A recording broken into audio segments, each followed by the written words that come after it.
বর্তমানে এমন একটি সময় আমরা যাচ্ছি বা এমন একটি সময় বাংলাদেশ অতিবাহিত করছে যে আমরা একটি দীর্ঘ লড়াই সংগ্রাম এবং রক্তস্নাত গণঅভ্যুত্থানের মাধ্যমে এই বাংলাদেশকে গত 5ই আগস্ট ফ্যাসিবাদ মুক্ত করেছি। সেই ফ্যাসিবাদ মুক্ত বাংলাদেশে আমাদের প্রত্যাশা ছিল, এদেশের জনগণের আকাঙ্ক্ষা ছিল যে আমরা একটি নতুন বাংলাদেশ বিনির্মাণ করব, একটি নতুন বাংলাদেশ পাবো, যে বাংলাদেশে থাকবে না কোনো রাজনৈতিক হানাহানি, থাকবে না কোনো রক্তপাত, থাকবে না কোনো মারামারি কাটাকাটি, চাঁদাবাজি, টেন্ডারবাজি। এরকম একটি সুন্দর সোনার বাংলাদেশ পাওয়ার আকাঙ্ক্ষা নিয়েই কিন্তু জনগণ গত 5ই আগস্ট বাংলাদেশকে ফ্যাসিবাদ মুক্ত করেছিল। কিন্তু অত্যন্ত দুঃখের এবং পরিতাপের বিষয়, আজকে আমরা বিভিন্ন রাজনৈতিক দল নির্বাচনের কথা বলছি, সংস্কারের কথা বলছি, বিচারের কথা বলছি, কিন্তু বাস্তবিক অর্থে নির্বাচন, সংস্কার, বিচার এই কার্যক্রমগুলোর অগ্রগতি কতটুকু সেটা কিন্তু বড় একটি প্রশ্নের বিষয়। ইতিমধ্যে আমরা দেখতে পাচ্ছি আগামী ডিসেম্বর কিংবা ফেব্রুয়ারি কিংবা এপ্রিল যখনই নির্বাচন দিক বা নির্বাচন হোক, কিন্তু নির্বাচনের যে প্রাইম কন্ডিশন, যে ফান্ডামেন্টাল কন্ডিশন, যে একটি অবাধ সুষ্ঠু নিরপেক্ষ পরিবেশ তৈরি করা, লেভেল প্লেইং ফিল্ড তৈরি করা, এমন একটি এনভায়রনমেন্ট তৈরি করা যেখানে প্রত্যেকটি রাজনৈতিক দলের প্রার্থীরা নির্ভয়ে নির্বিঘ্নে তাদের নিজ নিজ এলাকায় ক্যাম্পেইন করতে পারবে, গণসংযোগ করতে পারবে, মিটিং মিছিল করতে পারবে। আসলে এরকম কোন পরিস্থিতি, পরিবেশ, এনভায়রনমেন্ট বাংলাদেশে এই মুহূর্তে এক্সিস্ট করে কিনা সেটি কিন্তু আজকে প্রশ্ন সাপেক্ষ, এবং আমি সেই প্রশ্নটি আপনাদের মাধ্যমে দেশবাসীর কাছে রাখতে চাই। ইতিমধ্যে আমরা দেখেছি গণ অধিকার পরিষদের বিপ্লবী সভাপতি, ডাকসুর সাবেক ভিপি জনাব নুরুল হক নূর, যিনি বারবার কারা নির্যাতিত হয়েছেন, ফ্যাসিবাদের আমলে সবচাইতে বেশি নির্যাতনের শিকার হয়েছেন এবং ফ্যাসিবাদের আমলে শত শত হামলার শিকার হয়েছেন, বাধার সম্মুখীন হয়েছেন, তারপরেও কিন্তু দমে যান নাই। ভিপি নুরুল হক নূরের উপরে তার নির্বাচনী এলাকা পটুয়াখালীতে সেখানেও বাধা দেওয়া হয়েছে, হামলা চালানো হয়েছে এবং তাকে এক প্রকারের অবরুদ্ধ করে রাখা হয়েছিল ঘন্টার পরে ঘন্টা। এরকম একটা পরিস্থিতির মধ্যে আমরা যদি সামনের দিকে প্রসিড করি, অগ্রসর হই, তাহলে ডে বাই ডে আমার মনে হয় পরিস্থিতি উন্নতির চাইতে অবনতির দিকে যাওয়ার সমূহ সম্ভাবনা রয়েছে। এই জন্য আমরা বলেছি যে নির্বাচন হওয়ার যে ফান্ডামেন্টাল কন্ডিশন, যে প্রাইমারি কন্ডিশন, সেটা যতদিন না পূরণ হয়, বাস্তবায়ন হয়, যতদিন না আমরা আসলে জনগণের সামনে হাজির করতে পারি, ততদিনে ওই নির্বাচনের তফসিল বলেন বা নির্বাচনের ঘোষণা বলেন, এরকম কোনো বিষয় হলে সেটা হবে অর্থহীন। আমরা এই বাংলাদেশের মাটিতে আর কোনো রকিব মার্কা, হুদা মার্কা নির্বাচন দেখতে চাই না। আমরা এই বাংলাদেশের মাটিতে আর কোনো পেশি শক্তি ওই ভোট কেন্দ্র দখল, একজনের ভোট আরেকজন দিয়ে দিবে, এরকম কোনো ধোঁয়াশাপূর্ণ নির্বাচন, একতরফা নির্বাচন আর এই বাংলার মাটিতে আমরা দেখতে চাই না। তাই আগামী যে নির্বাচন, সেই নির্বাচন যখনই হোক, এই নির্বাচন হতে হবে শতভাগ ফ্রি অ্যান্ড ফেয়ার, অবাধ এবং সুষ্ঠু।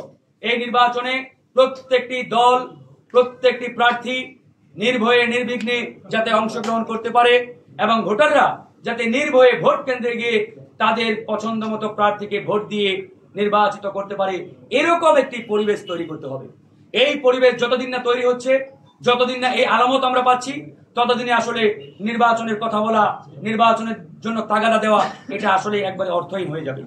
আজকে আমরা অবাক হয়ে লক্ষ্য করি, বিএনপি এই মুহূর্তে বাংলাদেশের সবচাইতে বড় রাজনৈতিক দল, এ বিষয়ে কোনো সন্দেহের অবকাশ নেই। একই সাথে আমরা বিগত সময়ে ফ্যাসিবাদ বিরোধী লড়াই করেছি কাঁধে কাঁধ রেখে। আমরা একসাথে হাতে হাত রেখে আওয়ামী ফ্যাসিবাদ মুক্ত বাংলাদেশ বিনির্মাণের জন্য লড়াই করেছি, হামলার শিকার হয়েছি, জেলে গিয়েছি, রিমান্ডে গিয়েছি। কিন্তু অত্যন্ত দুঃখের বিষয়, বিএনপির একজন নেতা হাসান মামুন পটুয়াখালীর, সে আমাদের দলের সভাপতির উপরে যে ধরনের ন্যাক্কারজনক আচরণ করেছে, তার সেই নির্বাচনী গণসংযোগে বাধা দিয়েছে, গণ অধিকার পরিষদের সভাপতিকে ঘন্টার পরে ঘন্টা তার সন্ত্রাসীরা অবরুদ্ধ করে রেখেছিল। এরপরেও বিএনপির পক্ষ থেকে আমরা আজ পর্যন্ত সাংগঠনিক কোনো সিদ্ধান্ত আমরা জানতে পারি নাই, কিংবা কোনো অ্যাকশনও পর্যন্ত নেওয়া হয় নাই, ন্যূনতম একটা শোকজ পর্যন্ত করা হয় নাই। তাহলে আমাদের দীর্ঘদিনের আন্দোলনের সঙ্গী, যাদের সাথে কাঁধে কাঁধ মিলিয়ে আমরা আন্দোলন করেছি, সংগ্রাম করেছি, তাদের তৃণমূলের নেতারা কিংবা তাদের কোনো ছোট গোছের কোনো নেতা এরকম একটা ফ্যাসিস্ট আচরণ করার পরেও তার বিরুদ্ধে যদি বিএনপি সাংগঠনিক সিদ্ধান্ত না নেয়, শোকজ না করে কিংবা অ্যাকশন না নেয়, তাহলে ভবিষ্যতে অন্যান্য যে দলের প্রার্থী যারা তারা আসলে কতটুকু নিরাপদ, নির্ভয়ে, নির্বিঘ্নে আসলে ক্যাম্পেইন, গণসংযোগ, মিছিল করতে পারবে, এটি কিন্তু বড় একটা প্রশ্নের বিষয়। একই সাথে আমি আরেকটি প্রশ্ন করতে চাই, ভিপি নুরুল হক নূরকে আরো 2-4টা নেতার মতো এক পাল্লায় মাপলে কিন্তু হবে না। ভিপি নুরুল হক নূর বাংলাদেশের বৃহৎ একটি রাজনৈতিক দলের প্রধান। এই মুহূর্তে গণ অধিকার পরিষদকে যদি আমরা ক্যাটাগরাইজ করি, বিএনপি জামাতের পরেই আমাদের গণ অধিকার পরিষদের অবস্থান।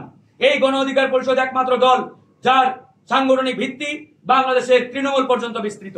আমাদের প্রত্যেকটা ইউনিয়ন পর্যন্ত কমিটি রয়েছে, ওয়ার্ড পর্যন্ত কমিটির কার্যক্রম চলছে। এরকম জনভিত্তি, গণভিত্তি বাংলাদেশের কয়টি রাজনৈতিক দল রয়েছে? একমাত্র বিএনপি, এরপরে জামাত, তারপরে কিন্তু আমাদেরই সেই সাংগঠনিক শক্তি তৃণমূল পর্যন্ত বিস্তৃত। এবং নুরুল হক নূর ডাকসুর নির্বাচিত ভিপি ছিলেন, অসংখ্য হামলা মামলার শিকার হয়েছে। তার মতো একজন নেতা বলিষ্ঠ কণ্ঠস্বরের সাথে যে আচরণ করা হয়েছে, এরপরেও বিএনপির পক্ষ থেকে কোনো অ্যাকশন নেওয়া হয় নাই। এটা আমাদেরকে পীড়া দেয়, আমাদের নেতাকর্মীদের পীড়া দেয়। তারা প্রচন্ড রকম ক্ষুব্ধ। সেই জায়গা থেকে আমরা বলেছি আমাদের কারো প্রতি মান, অভিমান, ক্ষোভ কোনোটাই নেই। আমাদের বক্তব্য একটাই, নির্বাচনের আগে অবশ্যই নির্বাচনী পরিবেশ শতভাগ নিশ্চিত করতে হবে। নির্বাচনী পরিবেশ শতভাগ নিশ্চিতকরণ ছাড়া ফ্রি এন্ড ফেয়ার ইলেকশনের পূর্ব শর্ত হিসাবে অবাধ, সুষ্ঠু, নিরপেক্ষ নির্বাচনের সেই প্রিভিয়াস বা প্রি কন্ডিশন হিসাবে যে ধরনের এনভায়রনমেন্ট দরকার, সেই এনভায়রনমেন্ট নিশ্চিতকরণ ছাড়া আসলে কোনো নির্বাচনের দিকে আমরা এগিয়ে যেতে পারি না। তবে এখানে বলে রাখা দরকার, আমরা কিন্তু নির্বাচনের বিরুদ্ধে নই। অবশ্যই নির্বাচন হতে হবে। নির্বাচন গণতন্ত্রের অন্যতম শর্ত, অপরিহার্য শর্ত। নির্বাচন অবশ্যই হতে হবে। নির্বাচন না হলে একটি দেশ বিপদে যাওয়া, কিংবা দেশকে নিয়ে দেশি বিদেশি চক্রান্তকারীরা এই দেশকে বিপদে ফেলার যে নানান ষড়যন্ত্র ইতিমধ্যে তারা অব্যাহত রেখেছে, এগুলো আরো ডে বাই ডে শক্তিশালী হবে এবং তারা এগুলোকে আরো প্রলম্বিত করবে। এই জন্য আমরা বলছি নির্বাচন অবশ্যই দরকার, নির্বাচন হতে হবে। তবে নির্বাচনের আগে বিচার এবং সংস্কারের যে কথাগুলো বলছি এবং নির্বাচনী পরিবেশের যে কথাগুলো বলছি, এগুলো অবশ্যই নিশ্চিত করতে হবে। উইদাউট রিফরমেশন, উইদাউট আপনার বিচার, নির্বাচনী পরিবেশ তৈরি করা, একটা যেনতন ছলাকলা নির্বাচন দিয়ে দিলাম, এই নির্বাচন গণ অধিকার পরিষদ কখনো অ্যাকসেপ্ট করবে না, দেশবাসী অ্যাকসেপ্ট করবে না। এই হলো নির্বাচনী সামগ্রিক আমাদের বক্তব্য।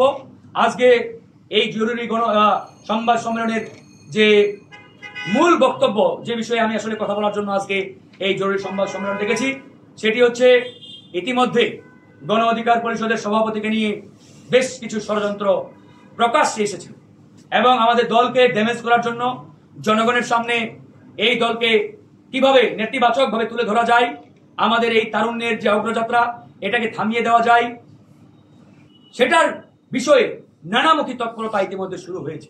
আপনারা জানেন যে গত 2 বছর আগে আমাদের বেশ কিছু ভুল বুঝাবুঝির কারণে এবং দেশি বিদেশি নানান এজেন্টের ভুল ইনফরমেশনের কারণে আমরা গণ অধিকার পরিষদ 2টি পথে পথ চলা শুরু করেছিলাম।